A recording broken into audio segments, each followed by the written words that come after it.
You are welcome to this series on Masterclass in Psychiatry on the topic of grief. I'm Dr. Tettey Doe in the United Kingdom.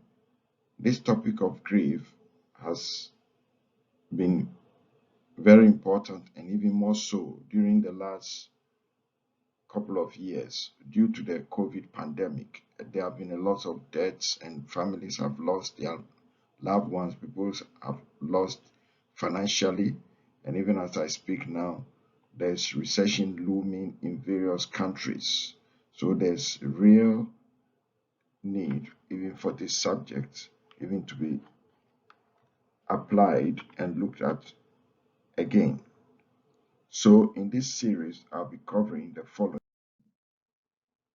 four phases of normal grief, four types of pathological grief, three grief management approaches, and seven principles of grief work. Now, the phases of normal grief reaction. Phase one is shock and protest, which includes numbness or disbelief and acute dysphoria. It also presents with various levels of unbelief, which can be outright denial. The second phase is preoccupation, which includes yearning and searching and anger.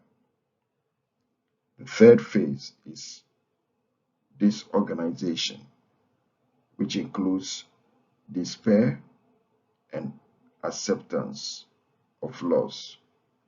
And the fourth stage is the resolution. Now,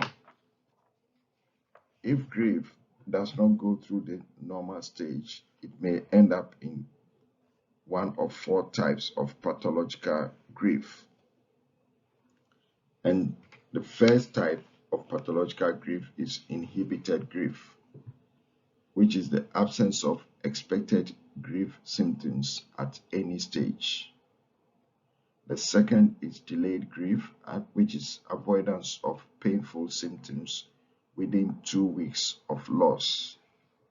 And the third is chronic grief, which is continued significant grief-related symptoms 6 months after the loss.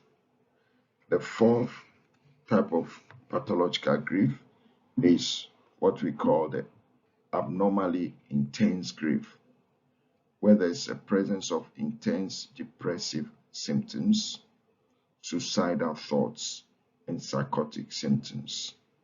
About a third of people in grief meet the criteria for depressive disorder at some stage within the first 6 months, and about 20% meet the criteria after 6 months.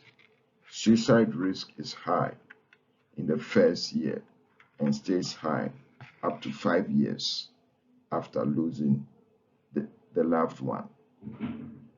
Now, on grief management, I'll mention three approaches. The first is to support from the family and friends are crucial at this stage. The second is voluntary organizations such as Cruise and Compassionate Friends in the United Kingdom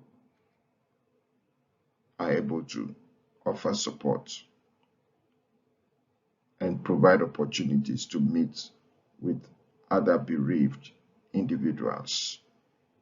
The third approach is the mental health professionals. Now, I'm moving on to the principles of grief work, and I'll mention 7 principles based on the work done by Andrew Clark. The first is providing a secure base where the grieving patient is made to feel safe to explore painful feelings. The second is facilitating the expression of grief, which is by encouraging patients to talk about the loss. The third management principle is revealing feelings that block natural grieving. The bereaved person is helped to recognize and name the difficult feelings that are blocking the natural grief process. This may include anger, guilt, shame, hatred, or even fear. The fourth principle is making sense of these feelings. By helping a grieving person to make sense of and understand these feelings will require discussion.